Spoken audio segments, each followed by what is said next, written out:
तुम्ही lip exfoliation करता, पण त्यानंतर लगेच काय करता यावरच त्याचा खरा परिणाम अवलंबून असतो.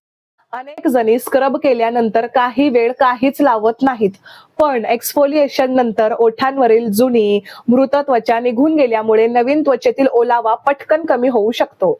म्हणून एक्सफोलिएशन झाल्यानंतर पुढच्या 1 मिनिटात चांगला लिप बाम किंवा लिप मास्क लावणं खूप महत्वाचं आहे. यामुळे ओलावा त्वचेत चांगला टिकून राहतो आणि ओठ अधिक मऊ वाटतात.